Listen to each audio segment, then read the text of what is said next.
ನಮಸ್ಕಾರ. ಆಹಾರ, ಆರೋಗ್ಯ, ಆಧ್ಯಾತ್ಮ ಈ ಸಂಸ್ಕಾರದ ಬೆಳಕಿಗೆ ತಮ್ಮೆಲ್ಲರಿಗೂ ಸ್ವಾಗತ, ಸುಸ್ವಾಗತ. ಇವತ್ತು ನಮ್ಮೊಂದಿಗೆ ಇದ್ದಾರೆ ಪವನ್ ಶ್ರೀವತ್ಸ ಅವರು. ಅವರು ಮಾನಸಿಕ ತಜ್ಞರು, ಚಕ್ಷು ಫೌಂಡೇಶನ್ನ ಅಧ್ಯಕ್ಷರು, ಆಧ್ಯಾತ್ಮಿ ಜೀವಿಗಳು. ಯಾವಾಗಲೂ ಕೂಡ ಬದುಕಿನ ಎಲ್ಲ ಆಯಾಮಗಳನ್ನ ಆಧ್ಯಾತ್ಮಿಕ ರೂಪದಲ್ಲಿ ನೋಡುವಂಥ ವ್ಯಕ್ತಿ ಅವರು. ಇವತ್ತು ಅವರು ನಮ್ಮೊಂದಿಗೆ ಭಯದ ಬಗ್ಗೆ ಮಾತಾಡಕ್ಕೆ ಬಂದಿದ್ದಾರೆ. ಎಲ್ಲಿ ನೋಡ್ದಲ್ಲೆಲ್ಲ ಜನ ಭಯ ಭಯ ಭಯ ಭಯ ಅಂತಿರ್ತಾರೆ. ಎಲ್ಲರಿಗೂ ಭಯ, ರಸ್ತೆ ದಾಟಕ್ಕೂ ಭಯ, ಇದಕ್ಕೆ ಹೋಗಕ್ಕೂ ಭಯ, ಊರಿಗೆ ಹೋಗಕ್ಕೂ ಭಯ, ಎಲ್ಲಿ ಏನಾಗುತ್ತಂತ ಭಯ. ಆದರೆ ಎಲ್ಲಿ ಅಜ್ಞಾನ ಇರುತ್ತೋ ಅಲ್ಲಿ ಭಯ ಇರುತ್ತೆ. ಎಲ್ಲಿ ಜ್ಞಾನ ಇರುತ್ತೋ, ತಿಳುವಳಿಕೆ ಇರುತ್ತೋ ಅಲ್ಲಿ ಭಯ ಇರೋದಿಲ್ಲ.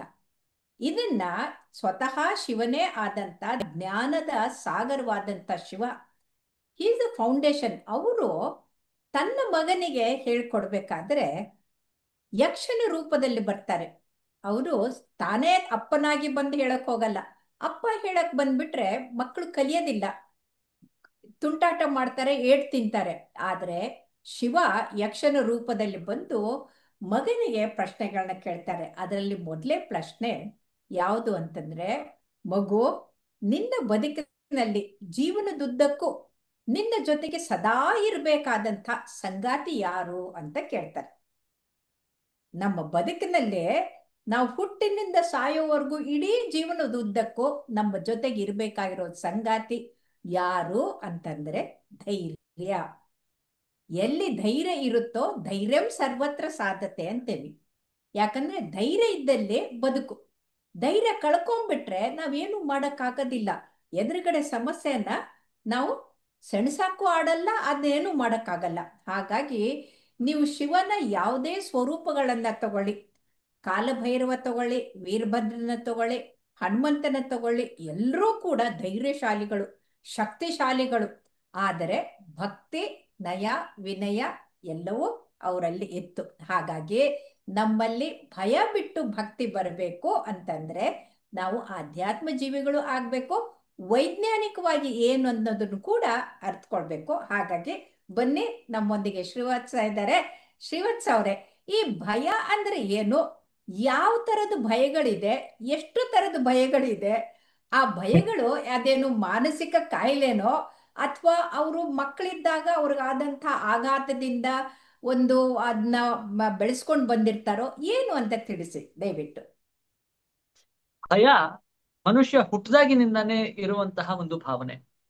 ಬೇರೆ ಯಾವ್ದು ಖುಷಿ, ದುಃಖ ಇದೆಲ್ಲ ಆಗ್ಲಿ ಇರೋದಿಲ್ಲ. ಭಯ ಅನ್ನೋದು ಒಂದು ಸಣ್ಣ ಮಗುವಿಗೂ ಕೂಡ ಇರುತ್ತೆ. ಈಗ ತಾನೇ ಹುಟ್ಟಿದ ಮಗುಗೂ ಕೂಡ ಒಂದು ಭಯ ಇರುತ್ತೆ. ಅದ್ರ ಬೆನ್ನ ಮೇಲೆ ಅಥವಾ ಹೊಟ್ಟೆ ಮೇಲೆ ಸುಮ್ನೆ ಹೀಗಂದ್ರೆ ಸಡನ್ ಆಗಿ ರಿಫ್ಲೆಕ್ಸ್ ಆಕ್ಷನ್ಸ್ ಬರುತ್ತೆ. ಹಾ, ಆ ರೀತಿಯಾದಂತಹ ಎಸ್, ಅದಕ್ಕೆ ಏನಕ್ಕೆ ಹಾಗಾಗತ್ತೆ ಅಂದ್ರೆ ಅದು ಏನೋ ಒಂದು ಆಂಟಿಸಿಪೇಟ್ ಮಾಡುತ್ತೆ. ಹೀಗಾಗಬಹುದೇನೋ, ಹಾಗಾಗಬಹುದೇನೋ. ಸರ್ವೈವಲ್ ಇನ್ಸ್ಟಿಂಕ್ಟ್ಸ್ ಕಿಕ್ ಇನ್ ಆದಾಗ, ಏನೋ ಒಂದು ಥ್ರೆಟ್ ಅಂತ ನಾವು ಪರ್ಸೀವ್ ಮಾಡಿದಾಗ, ಏನೋ ಒಂದು ಕೆಟ್ಟದ್ ನಡೆಯತ್ತಪ್ಪ ಅನ್ನೋದು ನಮ್ಮ ಮನಸ್ಸಿಗೆ ಬಂದಾಗ, ಅದಕ್ಕೆ ಮನಸ್ಸು ಭಾವನಾತ್ಮಕವಾಗಿ ಕೊಡುವಂತಹ ಮೊದಲನೇ ರಿಯಾಕ್ಷನ್ ಭಯ. ಇದು ಭಯ ಅಂದ್ರೆ ಏನು ಅಂತ ನಾವು ಅರ್ಥ ಮಾಡ್ಕೊಳ್ಳಿಕ್ಕೆ ಬೇಕಾದಂಥದ್ದು. ಫಿಸಿಕಲಿ ಭಯ ಮತ್ತೆ ಆತಂಕ ಇದೆರಡಕ್ಕೂ ಒಂದೇ ತರ ಸಿಂಪ್ಟಮ್ಸ್ ಇರುತ್ತೆ. ದೈಹಿಕವಾದ ಲಕ್ಷಣಗಳು ಸೇಮ್ ಇರುತ್ತೆ. ಹಾರ್ಟ್ ಬೀಟ್ ಜಾಸ್ತಿ ಆಗುತ್ತೆ, ಎದುಪ್ಸು ಬರೋ ತರ ಆಗತ್ತೆ, ಸ್ವೆಟ್ಟಿಂಗ್ ಆಗತ್ತೆ, ಕೈ ಕಾಲು ತಣ್ಣಗಾಗತ್ತೆ, ಕಣ್ಣಲ್ಲಿ ಒದ್ದೆ ಆಗತ್ತೆ. ಅರ್ಜುನಂಗೆ ಮಹಾಭಾರತ ಯುದ್ಧದ ಸಮಯದಲ್ಲ ಆಯ್ತಲ್ಲ, ಹಂಗಾಗತ್ತೆ. ಆದ್ರೆ ಹೇಡಿತನ ಬಂದ್ಬಿಡುತ್ತೆ. ಹೌದು, ಅಲ್ಲಾಗಿದ್ದ ಆತಂಕ, ಬೇಸರ ಜೊತೆಗೆ ಆತಂಕ ಆದಾಗ ಹಾಗಾಗತ್ತೆ. ಆದ್ರೆ ಇಲ್ಲಿ ಭಯ ಅನ್ನೋದನ್ನ ನಾವು ಅನುಭವಿಸ್ಬೇಕಾದ್ರೆ ಅದು ಆತಂಕದ ಹಾಗೇನೆ ಕಾಣುತ್ತೆ. ಆದ್ರೆ ಈ ಭಯದಲ್ಲಿ ಕೆಲವು ಬೇರೆ ಬೇರೆ ವೆರೈಟಿಗಳು ನಾವು ದಿನನಿತ್ಯ ಜೀವನದಲ್ಲಿ ನೋಡ್ಬೋದು. ಮೊದಲನೇದೇನಪ್ಪಾ ಅಂದ್ರೆ ನಮ್ಮ ವ್ಯಾಲ್ಯೂಸ್ ಇರುತ್ತಲ್ಲ, ಆ ಕಾರಣಗಳಿಂದ ಆಗುವಂತಹ ಭಯ. ಈಗೇನೋ ಕೆಲವರಿಗೆ ಇವಾಗ ಶ್ರಾವಣ ಮಾಸ, ಈಗ ನಾನ್ ವೆಜ್ ತಿನ್ಬಾರ್ದು, ತಿನ್ಬಿಟ್ರೆ ಏನ್ ಆಗೋಗ್ಬಿಡತ್ತೋ ಏನೋ ಅಂತ ಭಯ. ಅಥವಾ ಏಕಪತ್ನಿ ಇದು ಇದೇನಂತಂದ್ರೆ ಶ್ರಾವಣ ಮಾಸ ಅಷ್ಟೇ ಅಲ್ಲ, ಇಡೀ ಜೀವನದಲ್ಲಿ ಮಾಂಸಾಹಾರ ತಿಂದ್ರೆ ಅದ್ರ ಜೊತೆಗೆ ಕೆಟ್ಟ ಜಿಡ್ಡು ಬರುತ್ತೆ, ನಿಮ್ಗೆ ಹೃದಯಾಘಾತ ಅನ್ನೋಗುತ್ತೆ. ಭಯ ಅನ್ನೋದಲ್ಲ, ಆ ಜ್ಞಾನ ಮೊದ್ಲೇ ಇರ್ಬೇಕು, ಆವಾಗ ಭಯ ಬರೋದಿಲ್ಲ. ಕೇವಲ ಶ್ರಾವಣ ಮಾಸ ಅಷ್ಟೇ ಅಲ್ಲ, ಎಲ್ಲದ್ರಲ್ಲೂ. ಹೌದು, ಸತ್ಯ ಸತ್ಯ. ಆದ್ರೆ ಏನ್ ಮಾಡ್ತಾರೆ, ಈ ಅಯ್ಯೋ ದೇವ್ರಿಗೆ ನಾನು ಇವತ್ತು ನಮಸ್ಕಾರ ಮಾಡ್ಲಿಲ್ಲ, ಹಾಗೆ ಹೋಗ್ಬಿಟ್ಟೆ, ಏನಾಗ್ ಹೋಗುತ್ತೋ ಏನೋ ಅಂತ ಭಯ. ಅಥವಾ ನಾನು ಯಾರಿಗೋ ಒಬ್ರಿಗೆ ಶೇಕ್ ಹ್ಯಾಂಡ್ ಮಾಡ್ಬಿಟ್ಟೆ, ಕೈಯಲ್ಲಿ ಏನೋ ಅವ್ರು ಅಕ್ಷಿ ಮಾಡ್ಬಿಟ್ಟು ಕೈಯಲ್ಲೆಲ್ಲ ಜರುಮ್ಸಿರುತ್ತೆ, ಅದು ನನ್ನ ಕೈಗೆ ಬಂದ್ಬಿಡುತ್ತೆ, ನಾನ್ ಮೂಗಲ್ ಬೆಟ್ಟ ಹಾಕೊಂಡ್ರೆ ನನಗೂ ಆ ರೋಗ ಬಂದ್ಬಿಡುತ್ತೆ ಅನ್ನೋ ಭಯ. ಏನು ಬಟ್ ಅಂದ್ರೆ ಅದೇನ್ ಸುಳ್ಳಲ್ವಲ್ಲ, ಅದು ನಿಜ. ಸತ್ಯ. ಯಾಕಂದ್ರೆ ಅದು ಸೀನ್ದಾಗ ಕೆಮ್ಮಿದಾಗ ವೈರಾಣುಗಳು ರೋಗಾಣುಗಳು ಕೈಯಲ್ಲಿರುತ್ತೆ. ನೀವು ಶೇಕ್ ಸತ್ಯ. ಹ್ಯಾಂಡ್ ಕೊಟ್ಟಾಗ ಅದು ಬಂದೇ ಬರುತ್ತೆ. ಸೊ ಅದ್ರ ಅದಕ್ಕೆ ಬದಲು ನೀವು ನಮಸ್ಕಾರ ಮಾಡಿದ್ರೆ ನಮಸ್ಕಾರ. ಮಾಡಿದ್ರೆ ಈ ಭಯ ಇರೋದಿಲ್ಲ. ಸತ್ಯ. ಶ್ರೀವತ್ಸನ ಕೈ ಕೊರೋನಾ ನನಗ್ ಬರಲ್ಲ, ನನ್ ಕೊಳೆ ನಿಮಗ್ ಬರಲ್ಲ. ಸೊ ಹಾಗಾಗಿ ನಾವು ಸತ್ಯ. ನಮಸ್ಕಾರ ಮಾಡ್ಬೇಕು. ನಮಸ್ಕಾರ ಮಾಡಿ. ಯಾವಾಗ ಈ ಯೋಚನೆಗಳು ಅಬ್ಸೆಸಿವ್ ಆಗತ್ತೆ, ಅಥವಾ ಅದರಿಂದ ಆ ಬರುವಂತಹ ಭಾವನೆಗಳು ನಮಗೆ ಹ್ಯಾಂಡಲ್ ಮಾಡ್ಲಿಕ್ಕೆ ಆಗೋದಿಲ್ಲ, ಹ್ಮ್ ತಪ್ಪ ಹ್ಮ್ ಹ್ಮ್ ಅಭಿಪ್ರಾಯಗಳು ಸೃಷ್ಟಿಯಾಗಿರುತ್ತೆ ನೋಡಿ, ಆ ಹ್ಮ್ ಕಾರಣದಿಂದ ಹ್ಮ್ ಭಯ ಆಗೋದು. ಈಗ ಸುಮ್ನೆ ಹ್ಮ್ ಮೇಜಿನ ಮೇಲೆ ಕೈ ಆಡ್ಸಿದ್ರು ಎಷ್ಟೋ ಜನ ಸೋಫಾ ಕೈ ತೊಳ್ಕೊತಾರೆ, ಗೀಲ್ಡ್ ರೋಗ. ಹ್ಮ್ ಅದಕ್ಕೆ ಹ್ಮ್ ಕಾರಣ ಏನು? ಹ್ಮ್ ಈ ರೀತಿಯಾದಂತಹ ತಪ್ಪು ಅಭಿಪ್ರಾಯಗಳಿಂದ ಸೃಷ್ಟಿಯಾಗುವ ಭಯ, ಆತಂಕಗಳು. ಹೀಗೆ ಅಲ್ಲ, ನಾವು ನನಗನ್ಸುತ್ತೆ ಅಭಿಪ್ರಾಯ ಹ, ತಪ್ಪಲ್ಲ, ಅಭಿಪ್ರಾಯ ಕರೆಕ್ಟು. ಆದ್ರೆ ಅದಕ್ಕೆ ಪ್ರತಿಕ್ರಿಯೆ ಮಾಡ್ತಾ ಇರೋದು ತಪ್ಪು ಅನ್ಸತ್ತೆ. ಯಾಕಂದ್ರೆ ಇಲ್ಲಿ ನಾನು ಕೈ ಹ, ಮುಟ್ಟಿದ್ರೆ ಕೊಳಕ್ ಬರುತ್ತೆ ಅನ್ನೋದು ಅದು ತಪ್ಪು ಇದಲ್ಲ. ಆದ್ರೆ ನಾವು ಕೈ ತೊಳ್ಕೊಳ್ಬೇಕು ನಿಜ. ಆದ್ರೆ ಇದು ನಾವು ಇದರಿಂದ ಏನಾಗುತ್ತೋ ಅಂತ ಆತಂಕ ಪಡೋದು ಅದು ತಪ್ಪು ಅಂತ ಆ, ನನ್ಗನ್ಸತ್ತೆ. ಈ ಭಾವನಾತ್ಮಕವಾದ ರೀತಿಯಿಂದ ನಾವು ಒಂದು ವರ್ತನೆಗೆ ಒಳಪಡ್ತೇವಲ್ಲ, ಆ ಭಯವನ್ನ ಹ್ಮ್ ಹೋಗಲ್ಸ್ಕೊಡ್ಲಿಕ್ಕೆ. ಈಗ ಹ್ಮ್ ಕಾಮನ್ ಸೆನ್ಸ್ ಇದ್ದವನ್ ಏನ್ ಮಾಡ್ತಾನೆ, ಹೊರಗಡೆ ಬಸ್ ಅಲ್ಲಿ ಇಲ್ಲಿ ಹೋಗಿ ಬಂದವನು ಮನೆಗ್ ಬಂದು ಕೈ ನೀಟಾಗಿ ತೊಳ್ಕೊಂಡು ಬಟ್ಟೆ ತೊಳ್ಕೊತಾನೆ, ಚೇಂಜ್ ಅದು ಮಾಡ್ತಾನೆ ಒಳ್ಳೇದು. ಅಷ್ಟೇ. ಹೌದು ಹೌದು. ಕೆಲವ್ರು ಏನ್ ಮಾಡ್ತಾರೆ, ಭಯ ಇದ್ದವ್ರು ಏನ್ ಮಾಡ್ತಾರೆ, you believe it or not ma'am, hmm ಹಾಕೊಂಡಿರುವ ಬಟ್ಟೆಯನ್ನು ಸಹಿತವಾಗಿ ಅವರು ನಿಂತ್ಕೊಂಡು ಶವರ್ ನಲ್ಲಿ ಸ್ನಾನ ಮಾಡುವಂತದ್ದು ಹ್ಮ್ ನಾವ್ ಈ ತರದನ್ನ ನೋಡಿರ್ತೇವೆ. ಈ ಭಯದಿಂದ ಅವರ ವರ್ತನೆಗಳು ಹೇಗೆ ಬದಲಾವಣೆ ಆಗತ್ತೆ, ಅಲ್ಲ, ಅದರ ಇದು ಬೇಸಿಸ್ ಮೇಲೆ ಇದು ನಮ್ಮ ಪರಂಪರೆಯಲ್ಲೂ ಕೂಡ ಬಂದಿದೆ. ಈ ಶವ ಹ, ಸಂಸ್ಕಾರಕ್ಕೆ ಹೋಗಿ ಇದಕ್ಕೆ ಸತ್ಯ. ಹೋಗಿ ಬಂದ ಮೇಲೆ ಆ ಬಟ್ಟೆ ಎಲ್ಲ ಒದ್ದೆ ಮಾಡ್ಬಿಟ್ಟು ಅದನ್ನ ನೆನೆಸೋದು ಇದೆ. ಯಾಕಂದ್ರೆ ಅದರಿಂದ ಆ ರೋಗಾಣುಗಳು ಬಂದಿರುತ್ತೆ, ಆ ವೈರಾಣುಗಳು ಬರುತ್ತೆ ಹೌದು. ಅನ್ನೋ ಒಂದು ಇರುತ್ತೆ ಅದು. ಹೌದು. ಅದಕ್ಕೆ ನಾವು ಭಯ ಅನ್ನೋದಿಲ್ಲ. ಆದ್ರೆ ನಾವು ಧೈರ್ಯ ಕಳ್ಕೊಂಡ್ಬಿಟ್ಟು ಭಯದಿಂದ ಏನು ಮಾಡ್ದಾಗೆ ಇರೋದಿದೆಲ್ಲ ಅದು ಸರಿಯಲ್ಲ ಅಂತ ನನ್ಗನ್ಸತ್ತಪ್ಪ. ಸತ್ಯ. ಸತ್ಯ ಹ್ಮ್ ಅದು. ಸತ್ಯ ಅದು. ಯಾಕಂದ್ರೆ ನಾವ್ ಏನ್ ಅನ್ಕೋತೀವಿ, ಭಯ ಅನ್ನೋದು ಮನಸ್ಸಿಗೆ ಮಾತ್ರ ಆಗೋದು, ಅದು ದೇಹದ ಮೇಲೆ ಪರಿಣಾಮ ಬೀರುತ್ತೆ, ಆ ಭಯವನ್ನ ಕಡಿಮೆ ಮಾಡ್ಕೋಬೇಕು. ಯಾಕೆ? ಹ್ಮ್ ಇಲ್ಲಿ ತಪ್ಪ ಅಭಿಪ್ರಾಯಕ್ಕೂ ಸರಿ ಅಭಿಪ್ರಾಯಕ್ಕೂ ಮಧ್ಯೆ ವ್ಯತ್ಯಾಸ ಇದೆ. ಹೌದು. ತಪ್ಪಾದ ವ್ಯಕ್ತಿ, ಸರಿಯಾದ ವ್ಯಕ್ತಿ, ತಪ್ಪಾದ ಜಾಗ, ಸರಿಯಾದ ಜಾಗ, ಈ ರೀತಿಯಾಗಿ ನಾವು ವಿಂಗಡಣೆ ಮಾಡ್ತಾ ಹೋಗುವಾಗ ನಮಗ್ ಹ್ಮ್ ಗೊತ್ತಾಗತ್ತೆ. ಸುಮ್ನೆ ನಮ್ಮ ಮನೆಯಲ್ಲೇ, ನಮ್ಮನೆಗೆ ಯಾರೋ ರಿಲೇಟಿವ್ ಬಂದ್ ಹೋದ್ರು ಅಂದ ಕೂಡ್ಲೆ ನಾವು ಸ್ನಾನ ಮಾಡೋದು, ಹ್ಮ್ ನೆಲ ಒರೆಸೋದು, ಡೆಟಾಲ್ ಹ್ಮ್ ಹಾಕಿ ಒಂದಕ್ಕೆ 4 ಸರ್ತಿ ನಾವ್ ಅಲ್ಲ, ಆತರ ಅದು ಕ್ಲೈಂಟ್ಸ್ ನ ಅದು ನೋಡಿದ್ದೇವೆ. ಒಂದು ಆ ಮಾನಸಿಕ ಕಾರಣಕ್ಕೆ ರೋಗ ಅನ್ಸುತ್ತೆ. ಆದ್ರೆ ಹೌದು. ನಿಜವಾದ ಬದುಕಿನಲ್ಲಿ ಭಯ ಅಂತಂದ್ರೆ road cross, some amount of ಭಯ ಅಂತಂದ್ರೆ ರೋಡ್ ಕ್ರಾಸ್ ಮಾಡುವಾಗ ಆ ಕಡೆ ಈ ಕಡೆಗೆ ನೋಡಿ ಕ್ರಾಸ್ ಮಾಡೋದು, ಇದು ಭಯಕ್ಕೆ ಅಲ್ಲ, ಒಂದು ಪ್ರಿವೆನ್ಷನ್ಗೆ ಅಂತ. ಸೊ ಆ ಹೌದು. ಪ್ರಿವೆನ್ಷನ್ ಹೌದು. ಒಂಥರ ಆಗತ್ತೆ. ಆದ್ರೆ ಭಯದಿಂದ ಹೋಗದೆ ನಿಂತ್ಕೊಂಡು ಇರೋದಲ್ಲ ಅದು ಭಯ ಅಂತ ಅನ್ಸುತ್ತೆ. ಇದು ಅವಾಯ್ಡೆನ್ಸ್ ಅಂತ ಬರುತ್ತೆ. ಹಾ fear which leads to avoidance. Hmm ಇದಕ್ಕೆ ಫೋಬಿಯಾ ಅಂತ ಕೂಡ ನಾವು ಕರಿತೀವಿ ಹಾ ಕೆಲವು ಜಾಗದಲ್ಲಿ. ಏನಂದ್ರೆ correct correct fear correct. Of close space, fear of hmm heights, hmm fear of water, fear of fire, ಈ ಹ್ಮ್ ರೀತಿಯಾದಂತದ್ದೆಲ್ಲ ಇರುತ್ತೆ. ಅದು ಹ್ಮ್ ಆ, ಒಂದು ಸ್ಟಿಮ್ಯುಲಸ್. ಅದು ಹ್ಮ್ ಹ್ಮ್ ಎಕ್ಸ್ಟರ್ನಲ್ ಸ್ಟಿಮ್ಯುಲಸ್ ರಿಯಾಲಿಟಿಯಲ್ಲಿ ಇದೆ. ಹ್ಮ್ ಆ ರಿಯಾಲಿಟಿಯನ್ನ ನಾನು ಹ್ಯಾಂಡಲ್ ಮಾಡ್ಲಿಕ್ಕೆ ಆಗತ್ತೋ ಇಲ್ವೋ ಅನ್ನೋ ಡೌಟ್ ಇರುತ್ತೆ. ಹ್ಮ್ ಇಲ್ಲ ಅಂದ್ರೆ ಆ ಸ್ಟಿಮ್ಯುಲಸ್ ಏನಿದೆ ಹ್ಮ್ ಅದ್ರ ಬಗ್ಗೆ ಇರುವ ಅಭಿಪ್ರಾಯ ತಪ್ಪಿರುತ್ತೆ. ಆ ಹ್ಮ್ ಕಾರಣದಿಂದ ಕೆಲವು ಸಲ ಭಯ ಆಗತ್ತೆ. ಹ್ಮ್ ನೀವು ಹ್ಮ್ ಇವಾಗ ಹೇಳ್ತಾ ಇರೋದು ಆ ರೀತಿಯಾದಂತಹ ಭಯಗಳಿಗೆ ಹ್ಮ್ ಹ್ಮ್ ಸಂಬಂಧಪಟ್ಟಿದ್ದು. ಹ್ಮ್ ಕೆಲವು ತಪ್ಪು ತಿಳುವಳಿಕೆಗಳಿಂದ ಬರುವಂತಹ ಭಯ, ಕೆಲವು ಹ್ಮ್ ಮಾರಲ್ ವ್ಯಾಲ್ಯೂಸ್ಗೆ ವಿರುದ್ಧವಾಗಿ ನಾನು ನಡ್ಕೊಂಡ್ ಬಿಡ್ತೀನೋ ಏನೋ ಅನ್ನೋ ಕಾರಣಕ್ಕೆ ಇರುವಂತಹ ಭಯ. ಇನ್ನು ಹ್ಮ್ ಕೆಲವು ರಿಯಲ್ ಸ್ಟಿಮ್ಯುಲಸ್, ಅದ್ರ ಬಗ್ಗೆ ಇರುವ ತಪ್ಪು ಅಭಿಪ್ರಾಯಗಳು, ನಾಯಿ ಬಂತು ಅಂದ್ರೆ ಕಚ್ಚೇ ಬಿಡುತ್ತೆ ಅನ್ನೋ ಭಯ, ಈ ಹೌದು. ರೀತಿಯಾದಂತಹದ್ದು. ಅಲ್ಲ, ಹೀಗೆ ಭಯಗಳು. ನಾಯಿಗೆ ಎಲ್ರೂ ಭಯ ಪಟ್ಟೆ ಪಡ್ತಾರೆ. ಯಾಕಂತಂದ್ರೆ ಅದು ಕಚ್ಚುತ್ತೆ ಅಂತ ಗೊತ್ತಿದೆ. ಮಕ್ಕಳನ್ನ ಕಿತ್ತಾಡ್ಕೊಂಡು ಹೋಗ್ತಾ ಇದ್ರು ಕೂಡ ಈ ಜನ ತಮ್ಮ ಮನೆ ನಾಯಿನ ಪರವಾಗಿಲ್ಲ, ಬೀದಿ ನಾಯಿಗಳಿಗೆ ನೀವು ತೆಗಿಬೇಡಿ ಅಂತ ಸುಪ್ರೀಂ ಕೋರ್ಟ್ಗೆ ವಿರುದ್ಧ ಮಾತಾಡ್ತಾರೆ ಅಂದ್ರೆ ಇದು ಮೂರ್ಖತನ ಅಂತ ಅನ್ಸುತ್ತೆ. ಯಾಕಂದ್ರೆ ಸತ್ಯ. ಅಂತವ್ರಿಗೆ ಕಚ್ಚಬೇಕು ಆ ನಾಯಿ, ಆವಾಗ ಗೊತ್ತಾಗತ್ತೆ ಅವ್ರಿಗೆ. ಯಾಕಂದ್ರೆ ಈ ಹೈಡ್ರೋಫೋಬಿಯಾ ಇದೆ ಅಲ್ಲ, ರೇಬಿಸು ಹೌದು. ಹೌದು. ಹಾ. ಭಯಂಕರವಾದಂಥದ್ದು. ನೀವ್ಯಾರು ನೋಡಿಲ್ಲ, ನಾನು ನೋಡಿದ್ದೀನಿ. ನೀರ್ ಹತ್ರ ತಗೊಂಡು ಹೋದ್ರೆ ಭಯದಿಂದ ಕಿರ್ಚ್ಕೊಂಡ್ಬಿಡ್ತಾರೆ. ಆ ನೀರ್ ಹೌದು. ಕಂಡ್ರೆ ಅವ್ರಿಗೆ ಆಗೋದಿಲ್ಲ, ಕುಡಿಯಕ್ ಹೌದು. ಆಗೋದಿಲ್ಲ, ಬದುಕಕ್ ಆಗೋದಿಲ್ಲ. ಅಂತ ಹ್ಮ್. ಭಯಂಕರವಾದಂತ ರೇಬಿಸ್ ಅದು. ಆಮೇಲೆ ಅದಕ್ಕೆ ಹೊಟ್ಟೆಗೆ ಚುಚ್ಕೊಳ್ಳೋದು ಇಂಜೆಕ್ಷನ್ಗಳಿದೆಯಲ್ಲ ಅದು ಚುಚ್ಕೊಳ್ಬೇಕು. ಇವ್ರೇನು ಪ್ರಾಣಿ ಪ್ರಿಯರು ಅಂತ ಹೋಗ್ತಾ ಇದಾರಲ್ಲ, ಸುಪ್ರೀಂ ಕೋರ್ಟ್ ಜಡ್ಜನ್ನ ವಿರೋಧ ಮಾಡ್ಕೊಳಕ್ ಹೋಗ್ತಾ ಇದಾರಲ್ಲ, ಅವರು ಚುಚ್ಚಿಸ್ಕೊಳ್ಬೇಕು ಇಲ್ಲ ಕಚ್ಚಿಸ್ಕೊಳ್ಬೇಕು. ಆವಾಗ ಈ ಭಯ ಈ ಪ್ರೀತಿ ಹೋಗ್ಬಿಟ್ಟು ಭಯ ಬರುತ್ತೆ ಅಂತ ಅನ್ಸುತ್ತೆ. ಹೇಳಿ. ಎರಡಿದ್ರು ಒಳ್ಳೇದು, ಅದು ಅಲ್ಲಿರ್ಲಿ ನಾವೆಲ್ಲಿರುವ ಅಷ್ಟೇ.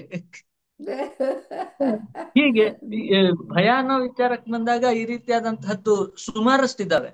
ಹೌದು. ಎಲ್ಲಾ ಹಾವುಗಳು ಪಾಯ್ಸನಸ್ ಇಲ್ಲ, 100ರಲ್ಲಿ ಇಲ್ಲ. ಬರೀ 3 ಹಾವಿಗೆ ಮಾತ್ರ ಪಾಯ್ಸನ್ ಇರೋದು. ಆದ್ರೂ ಏನ್ ಹೇಳ್ತಾರೆ ಡಾಕ್ಟರ್ಸ್, ನೀವು ಕಚ್ಚಿರೋ ಹಾವಿಂದು ಅಟ್ಲೀಸ್ಟ್ ಒಂದು ಫೋಟೋ ತೆಕ್ಕೊಳ್ಳಿ, ಇಮಿಡಿಯೇಟ್ ಆಗಿ ಯಾವ್ದಾದ್ರು ಗೌರ್ಮೆಂಟ್ ಹಾಸ್ಪಿಟಲ್ಗೆ ಹೋಗಿ ಅದಕ್ಕೇನೋ ಬೇಕಾಗಿರೋ ಫಸ್ಟ್ ಏಡ್ ಅನ್ನು ಮಾಡ್ಕೊಳ್ಳಿ ಅಂತ ಹೇಳ್ತಾರೆ. It is to avoid something from happening. ಆ ಫಿಯರ್ ಇರಬೇಕು, ಆದ್ರೆ ರಿಲ್ಯಾಕ್ಸ್ಡ್ ಆಗಿರ್ಬೇಕು. ಇದು ಡಿಫ್ರೆಂಟ್ ಟೈಪ್ಸ್ ಆಫ್ ಫಿಯರ್, ಬೇರೆ ಬೇರೆ ರೀತಿಯಾದಂತಹ ಭಯಗಳಲ್ಲಿರುವ ರೀತಿಗಳು. ಈಗ ಈಗ ಫಿಸಿಯೋಲಾಜಿಕಲ್ ಭಯಕ್ಕೂ ಪೆಥಾಲಜಿಕಲ್ ಭಯಕ್ಕೂ ವ್ಯತ್ಯಾಸ ಏನು? ಈಗ ಸಾಮಾನ್ಯವಾಗಿ ಏನು ಎದುರುಗಡೆ ಬಂದ್ರೆ ಬೆಂಕಿ ಇದ್ರೆ ಮುಟ್ಟದೇ ಇರೋದು, ಆ ಭಯಗಳು ಎಲ್ಲರಿಗೂ ಇರುತ್ತೆ, ಮಕ್ಕಳಿಂದ ಮುದುಕರವರೆಗೂ ಎಲ್ಲರಿಗೂ ಇರುತ್ತೆ. ಆದ್ರೆ ಭಯ ಎಷ್ಟಾಗಿ ಹೋಗ್ಬಿಟ್ಟಿರುತ್ತೆ ಅಂತಂದ್ರೆ ಏನು ಮಾಡದೇ ಇರುವಾಗ ಹೋಗ್ಬಿಟ್ಟಿರ್ತಾರೆ, ಅದು ಪೆಥಾಲಜಿಕಲ್. ಏನ್ ಕಂಡ್ರು ಭಯ ಅವ್ರಿಗೆ. ಸ್ಟೇಜ್ ಭಯ ಅಂತೂ ಇನ್ನೂ ವಿಪರೀತ, ಪರೀಕ್ಷೆ ಅಂತಂದ್ರೆ ಇನ್ನೂ ಭಯ. ನಾನು ನೋಡಿದ್ದೀನಿ ಪರೀಕ್ಷೆ ಭಯ ಹೆಂಗಿರುತ್ತೆ ಅಂದ್ರೆ, ಚಿಕ್ಕ ಚಿಕ್ಕ ಮಕ್ಕಳೆಲ್ಲ ನಾನು ಹೇಳ್ತಾ ಇರೋದು, ಮೆಡಿಕಲ್ ಕಾಲೇಜ್ನಲ್ಲಿ ಓದೋರು ಪರೀಕ್ಷೆ ಬಿಟ್ಬಿಟ್ಟು ಊರೇ ಬಿಟ್ಕೊಂಡು ಬೇರೆ ಊರಿಗೆ ಹೊರ್ಟೋಗ್ಬಿಟ್ಟಿದ್ರು, ಹುಡುಕೋ ಪರಿಸ್ಥಿತಿ ಬಂದಿತ್ತು. ಅಂದ್ರೆ ಈ ಭಯ ಆಗಿದೆ ಅಲ್ಲ, ಇದು ಪೆಥಾಲಜಿಕಲ್ ಭಯ ಅಂತ ಅನ್ನೋದ್ರದ್ದು, ಅದ್ರ ಬಗ್ಗೆ ತಿಳಿಸ್ಕೊಡಿದ್ ನಮ್ಗೆ. ಈಗ ಮೇಡಮ್ ಹೇಳಿದ್ದು ಅದು, ಎಕ್ಸಾಮ್ ಬಿಟ್ಬಿಟ್ಟು ಮಧ್ಯದಲ್ಲೇ ಕ್ಯಾಬ್ ಬುಕ್ ಮಾಡ್ಕೊಂಡು ಹೋದವ್ರು ನಮ್ ಕ್ಲಾಸಲ್ಲೇ ಒಂದಿಷ್ಟು ಜನ ಇದ್ರು, ಮನಸ್ಸು ಹಾಸ್ಪಿಟಲ್ ಅಲ್ಲಿ ಓದ್ತಾ ಇರ್ಬೇಕಾದ್ರೆ. ನಾನು ಯಾಕಂದ್ರೆ ಅಷ್ಟು ಕಷ್ಟ ಇತ್ತು. ಬಟ್ ಇಲ್ಲಿ ಪ್ಯಾಥಾಲಜಿಕಲ್ ಭಯಕ್ಕೂ ನಾರ್ಮಲ್ ಭಯಕ್ಕೂ ಇರುವ ವ್ಯತ್ಯಾಸ ಏನಂದ್ರೆ, ನಾರ್ಮಲ್ ಭಯ ಸೋಷಿಯಲಿ ಅಕ್ಸೆಪ್ಟಬಲ್. ಈಗ ಯಾವ್ದೋ ಕಾಗೆ ತಲೆಗೆ ಬಂದು ಮುಟ್ಬಿಡುತ್ತೆ ಅನ್ನೋ ಕಾರಣಕ್ಕೆ ನಾವು ಆ ಕಡೆ ಹೋಗದೆ ಇರೋದು, ಅಮಾವಾಸ್ಯೆ ದಿನ ನಾವು ಸ್ಮಶಾನದ ಕಡೆ ಹೋಗದೆ ಇರೋದು, ಇದೆಲ್ಲ ಸೋಷಿಯಲಿ ಕಲ್ಚರಲಿ ಅಕ್ಸೆಪ್ಟಬಲ್. ಹಲ್ಲಿ ನೆತ್ತಿ ಮೇಲೆ ಬಿದ್ರೆ ಸತ್ತೋಗ್ತದೆ. ನನ್ನ ಮೇಲೆ ಬಿದ್ದಿದೆಪ್ಪ, ನನ್ನ ನೆತ್ತಿ ಮೇಲೆ ನನ್ನ ನೆತ್ತಿ ಮೇಲೆ ಹಲ್ಲಿ ಬಿದ್ದಿದೆ, ಇವತ್ತಿನವರೆಗೂ ದೇವರ ದಯದಿಂದ ಗಟ್ಟಿಮುಟ್ಟಾಗಿದ್ದೀನಿ, ಹೆದರ್ಲಿಕ್ಕೆ ಹೋಗ್ಬೇಡಿ. ಆದ್ರೆ ಇದೆಲ್ಲ ಕಲ್ಚರಲಿ ಸೋಷಿಯಲಿ ಅಕ್ಸೆಪ್ಟಬಲ್ ಇರುತ್ತೆ. ಅದರಿಂದ ನಮಗಾಗ್ಲಿ ನಮ್ ಸುತ್ತಮುತ್ತಲಲ್ಲಿರೋರ್ಗಾಗ್ಲಿ ಯಾವುದೇ ರೀತಿಯಾದಂತಹ ತೊಂದರೆಗಳಾಗೋದಿಲ್ಲ, ಅಥವಾ ನಮಗದು ಕನ್ಸಲ್ ಬಂದು ಕಾಡೋದು ಆ ರೀತಿಯಾಗಿ ಆಗೋದಿಲ್ಲ ಈ ಭಯಗಳೆಲ್ಲ. ಆದ್ರೆ ಪ್ಯಾಥಾಲಜಿಕಲ್ ಭಯಗಳು ಏನಾಗ್ತವೆ ಅಂದ್ರೆ, ದೆವ್ವ ಬರೋದು, ಭೂತ ಬಂದ್ಬಿಡುತ್ತೆ, ಅದಕ್ಕೆ ನಾನು ಕತ್ಲೆ ರೂಮಿಗೆ ಹೋಗುದಿಲ್ಲ, ತಪ್ಪು ತಿಳುವಳಿಕೆಗಳಿಂದ ಬರುವಂತಹ ಭಯಗಳಿದಾವಲ್ಲ, ಅದರಿಂದ ನಮಗ್ ತೊಂದರೆ ಇರುತ್ತೆ, ದೈಹಿಕವಾಗಿ ಅಥವಾ ಮಾನಸಿಕವಾಗಿ, ಭಾವನಾತ್ಮಕವಾಗಿ ಅಥವಾ ಸೋಷಿಯಲಿ.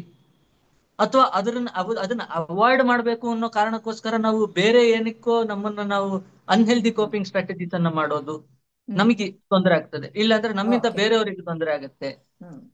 ಶ್ರೀವತ್ಸ ಅವರೇ, ಈಗ ನಂದು ಒಂದು ಪ್ರಶ್ನೆ ನಿಮಗೆ. ಚಿಕ್ಕ ಮಕ್ಕಳಾಗಿದ್ದಾಗ ನಮ್ಮನ್ನ ಹೇಗೆ ಬೆಳೆಸ್ತಾರೋ ಹಾಗೆ ನಾವು ಆಗ್ತೀವಿ ಅನ್ನೋದು ನಿಜಾನ?